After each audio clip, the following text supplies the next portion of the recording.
Look.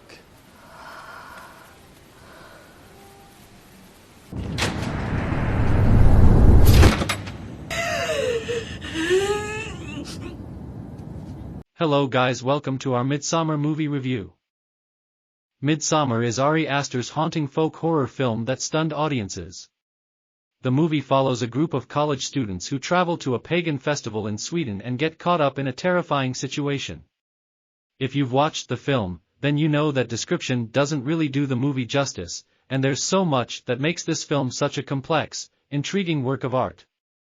Fortunately, we've analyzed every frame to bring you a comprehensive breakdown of what this movie's really about. Midsommar is one of the best horror films of all time, and for good reason. It successfully creates a haunting atmosphere that remains pertinent throughout the entire film. Our Midsommar synopsis opens with a scene of Dani trying to call her emotionally distant boyfriend Christian. She's hysterical because her suicidal sister isn't returning any of her messages. We soon find that Dani's sister was successful in committing suicide via car exhaust, and the gases also killed Dani's parents in the same house. Fast forward a bit and Dani and Christian are still together. Christian is hesitant about bringing Dani along on a trip to Sweden with him and his friends, but he ultimately invites her. The group arrives at the Midsommar festival where everything is a bit off. The group experiences the strange rituals of the people, which includes two elderly citizens jumping off a cliff to their deaths. As they dive deeper into the true intentions behind the festivals, outsiders in the group begin to disappear. Later, Dani wins a maypole dancing competition, becoming the May Queen. Shortly after this, she witnesses Christian having sex with one of the Swedish girls after he becomes under the influence of drugs.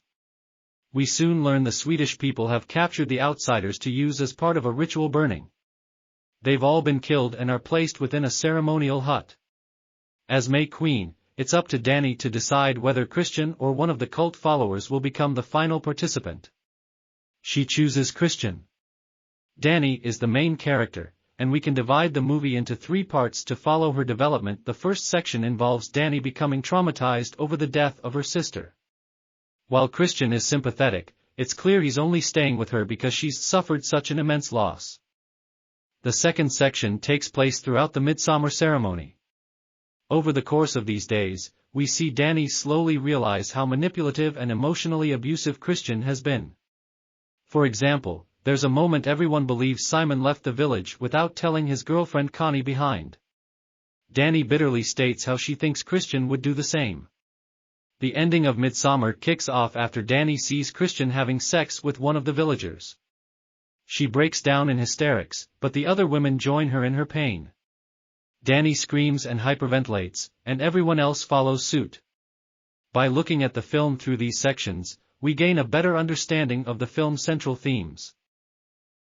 What is our Midsommar analysis? While Midsommar is a folk horror movie in the style of The Wicker Man, it's essentially a breakup movie. Examine Dani and Christian's relationship in the film's overture.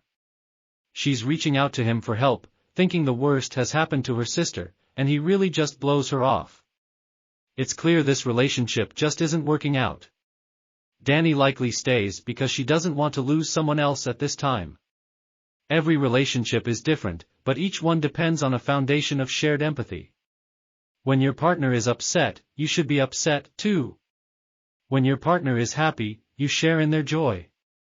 If that foundation isn't there, it leads to people feeling alone and isolated even when they're surrounded by other people.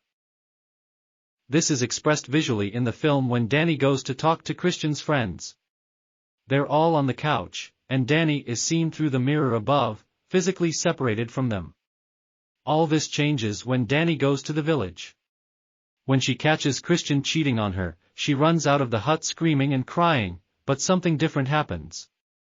The female villagers surround her and share in her grief. Just like earlier in the film when the village shared in the old person's pain, you know what we're talking about, the villagers empathize with Dani in a way no one else has. The ending of Midsommar explained is this: Dani literally buries her past life. Christian and all his friends go up in flames, and she acts out their pain just like the villagers. What's going on in the background? One of the most memorable moments that went viral was the scene where after Dani becomes the May Queen. If you look at the trees behind her, you can see the image of her sister's face with the exhaust tube in her mouth from when she killed herself. However, that's not the only time Danny's sister can be seen after the overture. Upon arriving at the village and ingesting hallucinogenic tea, Danny looks at herself in the mirror and is startled to see her sister. In the end, after she becomes May Queen, Danny hallucinates her sister amongst the crowd. Don't forget to hit that subscribe button and click the notification bell.